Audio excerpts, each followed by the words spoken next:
안녕하세요. 저는 4개월 전 첫째 아들을 출산하고 현재 육아휴직 겸 산후조리로 집에서 쉬고 있는 33 여자입니다. 제가 딱히 노사는 아니라고 생각하나 어릴 적부터 극심한 빈혈에 몸이 약해 빠졌다는 소리를 달고 살았어서 첫 아이를 가지며 몸 걱정을 정말 많이 했어요.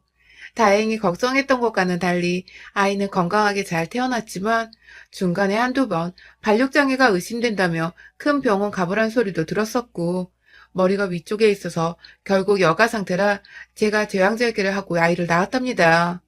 뭔가 임신하고 내내 제 걱정이 아니라 우리 아이 걱정으로 한 번도 맘 편하게 팔자 늘어지게 지내본 적이 없을 정도였어요. 그렇다 보니 육아휴직도 남들보다 빠르게 임신을 했다는 거 알고서 한 달도 안 되어 육아휴직을 결심했고, 그로부터 4달도 안 되어 임수인계만 끝나고 바로 육아휴직을 신청했어요. 대기업을 다니고 있었고 복지가 좋은 회사이긴 했지만 육아휴직을 1년 정도 쓴다는 게 결코 쉬운 일이 절대 아니었는데 그때는 오로지 제 머릿속에 아이 생각밖에 없었던 것 같습니다. 결혼을 29에 했는데 결혼과 동시에 아이를 너무나도 원했었던 시댁 어른들과 남편, 그리고 덩달아 옆에서 조급해하니까 저조차도 아이가 정말 필요하구나 싶기도 했고, 또 나중에 가서는 제가 더 아이를 가지고 싶어 안달나 했었죠. 그렇게 모두가 염원하고 기다리기만 했던 아이가 고맙게도 더 늦기 전에 찾아와 주었고, 이 아이를 내가 몸 관리를 못해 잃으면 안 된다는 생각에 처음부터 긴장을 바짝 하고 뱃속 아이 케어를 했습니다. 일은 육아휴직이었기 때문에 아이를 낳고 나서는 누가 애를 키워줘야 할까 잠시 걱정도 했으나 올해부터는 부부가 공동으로 육아휴직을 쓸 수도 있고 남편도 공기업을 다니는지라 육아휴직을 쓰는 게 수월해서 번갈아 휴직을 내며 아이를 키워내기로 했죠. 직장을 다니면서 한국 사회에서는 여전히 육아휴직을 쓴다는 것 자체가 결코 만만한 일도 아니었고 공백기 동안 나의 커리어가 무너져 간다는 것을 어느 정도 감수해야 했는데 남편도 흔쾌히 육아휴직을 쓰고 아이를 키우겠다고 먼저 말을 해줘서 내심 마음속 짐을 한 번 덜어낸 듯한 기분이었죠. 그렇게 아이를 가진 후 저는 두문분출하며 집안에서 시간을 보냈습니다. 임신을 한 당시에는 코로나가 우리나라에 퍼지기 직전이었지만 왜인지 임신 초기라며 밖에서 오래 걷거나 무리하는 것에 겁이 났었거든요. 남들 눈에는 유별나게 보일 수 있었겠지만 저는 제 아이만 건강하게 자라나면 될 문제였기에 남들이 어떻게 보건 상관없이 그냥 집에서 웬만한 장복이나 필요한 것들은 온라인으로 잘 구매하며 안전히 시간을 보냈죠. 살을 더 찌워야 아기가 지낼 공간이 더 편안할까 싶어서 먹는 것도 잘 챙겨 먹고 아이한테 좋다는 음악을 듣거나 책을 수시로 읽어보며 우리 애가 뱃속에서 좋은 기억들만 안고 세상 밖에 나올 수 있도록 자잘한 것들까지도 신경을 썼습니다.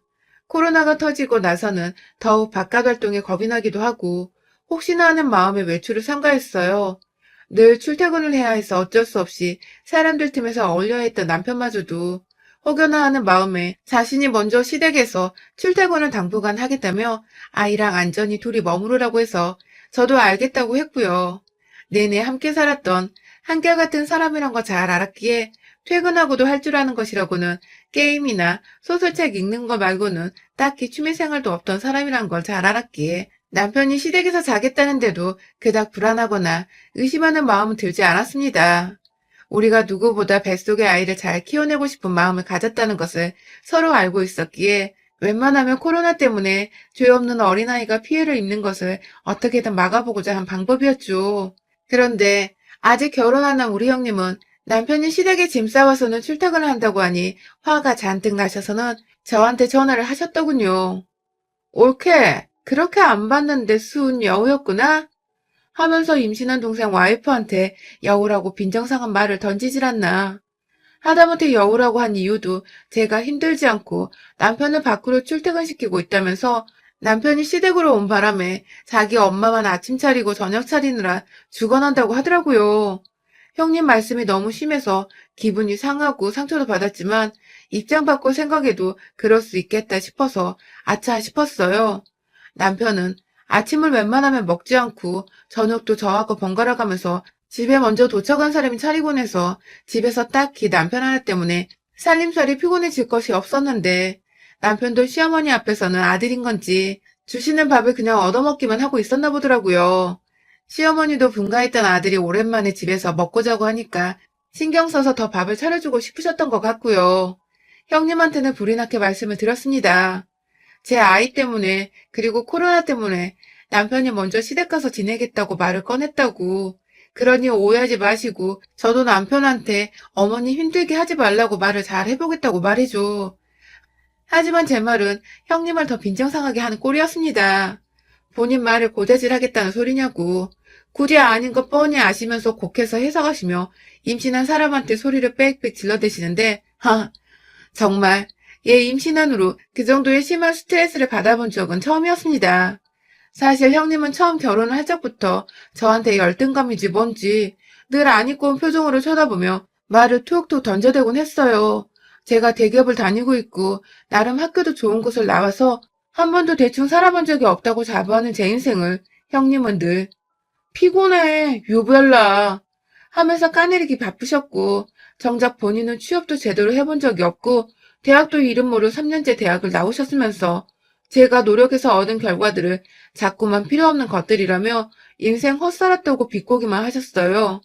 전 단 한 번도 형님을 먼저 무시한 적도 형님의 대학이나 현재 상황을 불쌍하게 보거나 한심하게 쳐다보기는커녕 일부러 자존감 북돋아 드리려고 매번 성격이든 뭐든 칭찬만 해드렸는데도 말이죠. 늘 저를 자신과의 반대의 사람이라고 그래서 정이 안 간다고 대놓고 상처받을 말들을 던져대시던 형님.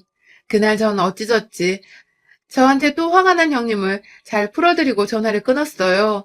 비록 형님이 아 됐어 네 맘대로 살아 하며 툭 일방적으로 전화를 끊으며 대화는 중단되긴 했지만 제 딴에는 제가 변명할 수 있는 말을 다 꺼내봤습니다. 그리고 이내 남편한테 전화를 했어요. 아무리 형님이 고자질이네 뭐네 하면서 저한테 말을 하지 말라고는 하셨으나 전 도저히 이런 취급을 형님한테 받을 이유가 없었기에 억울하고 분했거든요.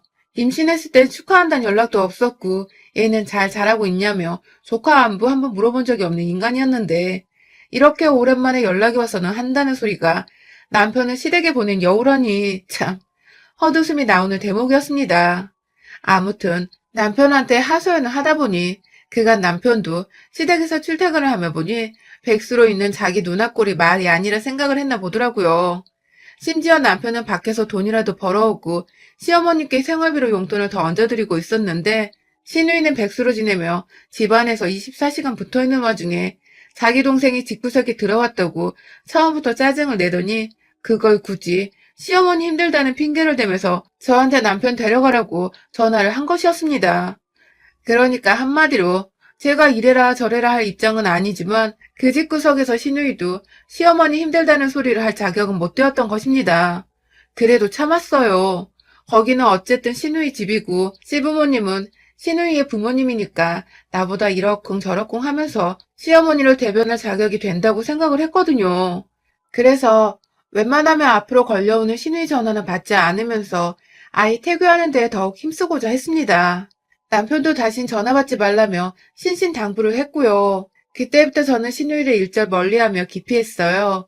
남편이 제대로 따지지 않았던 것인지 그로부터 한 3주간은 정말 미친 듯이 전화가 오고 왜 안 받냐고 예의를 밥 말아먹었다는 욕설 담긴 문자도 많이 보냈어요. 혹여나 싶어 핸드폰을 멀리하고 살았는데 미친 듯 몰려온 욕설 문자에 저는 그걸 다 그대로 남편한테 전송을 했고 남편이 그제서야 제대로 신우한테 절 건들지 말라고 바라가니 바락을 했는지 거의 막달이 되어 갈 때까지 다행히도 신우이는 더 이상 연락을 하지 않았어요. 그 사이 태아는 코로나로부터 면역을 가지고 태어난다는 뉴스들이 하나둘 들려오면서 남편은 다시 집으로 돌아왔고 남편 내조와 더불어 출산 준비와 동시에 다가올 회사 복귀 준비로 슬슬 연영없던 그때 출근한 남편 없이 집에 혼자 있는데 누군가 배를 눌렀습니다. 입구에서 비밀번호 한 번을 더 누르고서야 건물 안으로 들어올 수 있는데 친정엄마가 말도 없이 찾아오셨나 싶어서 황급히 문을 여니 거기엔 다른 사람도 아닌 시누이가 서 있었습니다. 정말 소스라치게 놀라버렸죠. 마지막으로 통화를 했던 게 너무 안 좋게 끝났었으니까 살짝 마주하기 민망하고 어색하기도 했거든요. 형님, 어쩐 일이세요? 하면서 놀라 여쭤보니 형님은 응, 곧 출산할 테니까 선물 좀 챙겨왔어. 하면서 문을 밀치고 들어왔어요. 현관 입구에 딱 내려놓은 선물 꾸러미들. 아, 역시 형님도 결국은 남편의 누나고 내 아이의 고모구나 하면서 잔뜩 감사한 마음으로 부풀던 그때 뭔가, 뭔가 기분이 퍽 구려지기 시작했습니다. 아니, 글쎄, 그 선물꾸러미 한가운데에 웬 흰꽃이, 국화꽃이 세워져 있더라고요. 아니, 새 생명 태어나는 집에 꽃은 좋은데 장례식 갈 때 사가는 국화꽃이 웬 말이냐고요. 이거 완전 그 옛날 유명했던 혼성그룹에서 여자 멤버들끼리 서로 병문안 갈 적에 국화꽃 사들고 갔던 게 막 오버랩 되면서 그제서야 깨달았어요. 인연이 절 축하해주기 위해서가 아니라 엿먹이려고 찾아온 것이란 걸요. 그날 저는 태어날 아기에겐 하나도 필요 없는, 출산을 하고도 모유 수유를 조심해야 하는 소주랑 맥주, 그리고 여러 가지 안주거리들을 형님으로부터 잘 싸여진 포장지 안에 선물을 받았고, 내내 표정 관리가 되지 않은 똥 씹은 표정으로 형님을 마주대했으나 형님은 끝까지 집안에서 배고프다며 라면을 삶아 먹고 자신이 선물한다고 가져온 소주병 하나를 까서는 몇 잔 술까지 기울이고서 취했다며 지발로 나서 집으로 돌아갔습니다. 너무 순식간에 몇 시간 만에 일어난 일인지라 형님이 나간 후에도 내내 멘붕이었습니다. 태어나서 이렇게 누군가로부터 노골적인 모욕을 당해보는 건 살다 살다 정말 처음이었습니다. 제 아무리 내가 미웠어도 이제 막 세상을 보려는 아기를 품고 있는 올케한테 국화꽃을 선물하고 술병들을 절 위한 거라며 가져오다니 도대체 어떻게 살았길래 생각하는 게 이렇게 무식하고 저렴하고 이기적인 건지. 퇴근 후 돌아온 남편은 현관에 가득 놓여진 술병들을 보며 당신 이거 어쩌려고 산 거야? 하며 기절초풍을 했고 저는 제 손으로 불에 태운 국화꽃다발을 남편에게 보여주며 말했어요. 네 누나한테 가서 물어봐. 라고 말이죠. 그날 남편은 퇴근해서 집안에 제대로 발을 들이지도 못한 채 화기차선한 시댁으로 달려갔고 시댁 가는데 딱 30분 정도 차로 걸리는데 왕복으로 오고 간 시간까지 합쳐서 2시간 후에 다시 집으로 돌아왔어요. 씩씩거리며 돌아온 남편의 말을 들어보니 자신이 가서 누나 싸대기를 확 갈겨주고 왔다더군요. 왜인지 통쾌한데 한편으론 굉장히 불편했어요. 시댁에서 자식들끼리 몸싸움이 일어났으니 제가 나중에 시부모님 얼굴을 어찌 봐야 하나 싶어서 살짝 골 때리더군요. 그럼에도 내 자식한테 국화꽃 선물한 시누이가 제대로 혼쭐이 났을 거라 생각이 들어 그날 하루 종일 마음이 무겁고 서러웠는데 조금은 내려놓을 수 있었어요. 그렇다고 두 다리 뻗고 편히 자지는 못했고요. 그렇게 몇 번의 형님과의 시비가 붙어버린 후 저는 다행히 순산을 했고 곧이어 약간의 산후조리를 거치고 곧 복귀해야 할 회사를 생각하며 몸 관리도 나름 열심히 했고 동시에 육아 팁을 남편에게 마구 전수하면서 저 없는 동안 남편이 아이를 잘 케어할 수 있도록 하는 데 집중을 하고 있었죠. 그토록 원하던 손주여서 그런지 시부모님과 저희 부모님 할 것 없이 모두들 시도 때도 없이 저희 집에 오셨고 코로나로 늘 조심스러워 마음에 잘 내키진 않았지만 막상 이리도 좋아해주는 나이 드신 부모님께 아이를 안 보여주는 건 너무 가혹한 짓인 것 같아서 최대한 조심스럽게 아이도 보여드리며 잘 지내오고 있었습니다.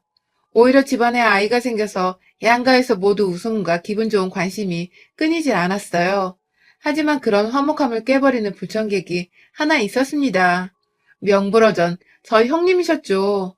애가 태어났지만 이전에 껄끄러운 일들 때문인지 형님은 흔한 축하 연락도 없으셨고 코로나로 병원에 미처 못 오시고 내내 집에서 기다리시다가 시부모님이 아이를 보러 처음 저희 집으로 오셨을 때에도 형님은 옆에 안 계셨어요.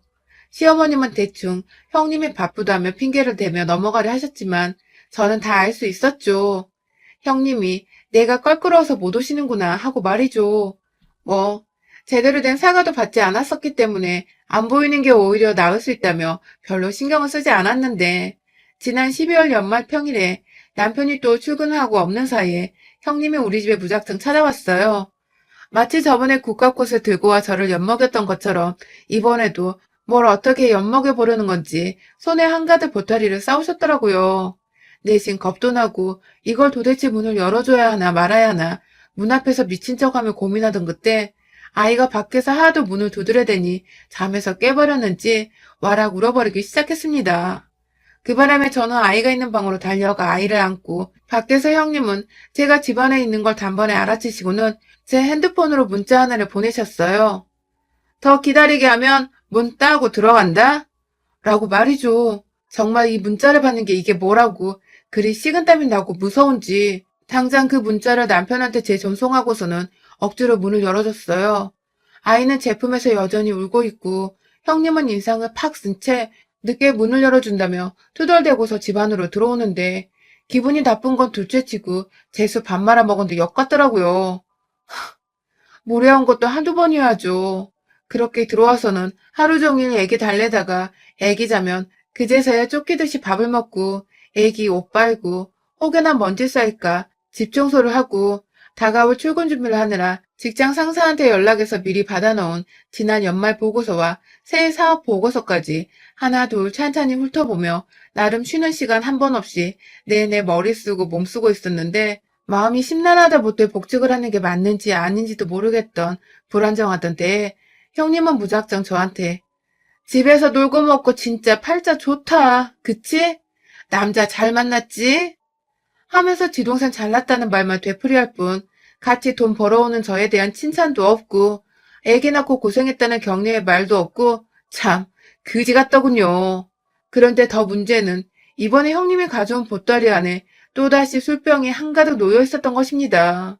모유수로 술은 입도 못 대고 있었는데 조그만 애가 술맛을 알겠냐며 그냥 함께 술 마시고 회푸나 풀자고 태연히 소주 한 병을 따든 형님은 급기야 지난날 국화꽃을 언급하면서 너 설마 그때 내가 국화꽃 사왔다고 지금까지 삐져있는 거야? 그거 조카한테 주는 거 아니야. 너한테 준 거였지. 하면서 이걸 핑계라며 씨부를 대더군요. 내 아이한테 주든 나한테 주든 살아있는 사람한테 주고라는 듯 국화꽃을 건네준 게 자랑이냐고요. 그런데 그걸 별일 아니란 듯이 웃으면서 심지어 저한테 준 거라고 제 눈을 마주보고 얘기하는 형님의 눈에서는 저의 일그러진 표정을 보면서 희열을 느끼는 듯한 모습이 보였습니다. 겨우 한기로 흘려들으면서 아이를 안방 침대에 억지로 눕혀놓고는 아이 앞에서 소리를 지르지 않도록 좋게 좋게 넘어가다 형님을 돌려보내려고 했습니다. 술잔도 줬고 안주도 먹으라고 집에 있는 땅콩 몇 개도 소금에 버무려서 같이 먹으라고 건네줬어요. 그리고 정중하게 내 아이가 아직 어려서 모유에 신경 많이 쓰고 있다고 그래서 술은 마시고 싶지 않다고 이해해달라는 말을 했죠. 하지만 제 말을 한 귀로 흘리는 건지 귓등으로도 안 듣던 형님은 이내 술 두어 잔을 마시고 나서는 멀쩡한 자세로 서서는 저를 향해 다가오더니 글쎄 손으로 제 입을 억지로 벌리면서 소주병을 부려 하는 게 아니겠어요? 이쯤 되니 애 엄마한테 싸우자고 시비를 걸어온 게 분명하다 싶었습니다. 다른 것도 아니고 내가 분명 내 아이 때문에 술은 입에도 안 대고 싶다고 말을 했는데도 불구하고 술에 취하지도 않은 맨정신으로 아무렇지 않게 제 입으로 술을 쳐넣으려고 한 형님을 이번만큼은 그냥 고분고분히 넘겨 지나칠 수가 없었습니다. 엄마가 되면 천어무적이 된다고 하잖아요. 전 내내 출산을 하고도 힘이 빠지고 잠도 자꾸 오는 게 늘 힘에 부쳤는데 그 순간 처음으로 제가 천어무적이 된 기분이 들었어요. 어디서 나왔는지도 모르겠는 괴력으로 정말 신우의 머리통에 날아간 만큼 강하게 싸다구로 날렸습니다. 내가 안 마신다고 했지? 하면서 우리 애가 평소 우는 목소리 데시벨만큼의 커다란 소리를 내면서 휘청거리는 신우의 대갈통 뒷짝을 한 번 더 제 손바닥으로 확 내리쳤어요. 이게 진짜 보자 하니까 내가 우스워? 하면서 다시 한번 신우이를 일으켜 세워서는 이내 저한테 건네주려고 한 소주병을 그대로 신우이 머리통에 부어버렸답니다. 알코올 16도짜리 그 술을 콸콸콸 머리카락 위에 부어버리며 아주 흠뻑 머리를 헹궈버렸어요. 그도 모자라 분이 안 풀려 신우이가 사온 술들을 모두 뚜껑을 열어 머리카락이고 몸이고 여기저기 퍼부어버리며 너나 마시라고 고래고래 고함을 질러댔어요. 그리고는 샤워도 안 시키고 그냥 집 밖으로 내쫓았습니다. 알코올로 눈도 못 뜨던 형님은 제가 끌어내니 질질 따라 끌려오더라고요. 급기야 신발을 신겨주니 고맙다는 말을 하면서 착착 신발 착용까지 하고는 그 난장판이 된 꼴로 현관 밖으로 제 발길질에 미끄러 넘어졌어요. 너 다시 한번 오기만 해봐. 그땐 니네 집으로 쳐들어가서 소주나발을 불어버린다. 하고는 문을 쾅 닫았습니다. 남은 소주들이야 뭐 남편이 퇴근 후 홀짝홀짝 먹어도 되고 저 모유수유 끝날 때까지 가지고 있다가 마시면 되니 형님을 양껏 패고 난 후에 생각을 해보니 오히려 고맙더군요. 형님은 밖에서 자기 몸에서 풍기는 소주 냄새로 어찌 집에 가야 할지 모르겠었는지 한참 일어서지도 않고 제자리에 앉아있더군요. 콜택시 좀 불러달라고 외치다가 건너편 집에서 술 취한 취객인 줄 알고 조용히 좀 하라고 아주머니가 항의를 하자 꿀먹은 벙어리 마냥 입을 꾹 다물고 앉아있더니 모든 걸 체념한 듯 일어나서는 혼자 유유히 사라졌죠. 집안에 소주 냄새가 너무 역하게 나서 급하게 환기를 하고 여기저기 청소를 하고 나니 집안은 생각보다 알코올의 도움으로 무진장 깨끗하게 소독이 되었답니다. 왜인지 보다 청결해지고 잡내까지 사라진 집안에서 제 기분은 그 어느 때보다 최상으로 업이 되어 콧노래까지 절로 나왔어요. 국화꽃 가져왔을 때 확 머리카락을 꽃이랑 같이 불태워버리고 싶어 내내 후회하고 그날 그냥 집으로 돌려보낸 거 아쉬워했는데 이렇게 또 뻘짓을 먼저 해준 덕에 제가 제대로 복수를 해본 것 같아서 너무너무 통쾌하더라고요.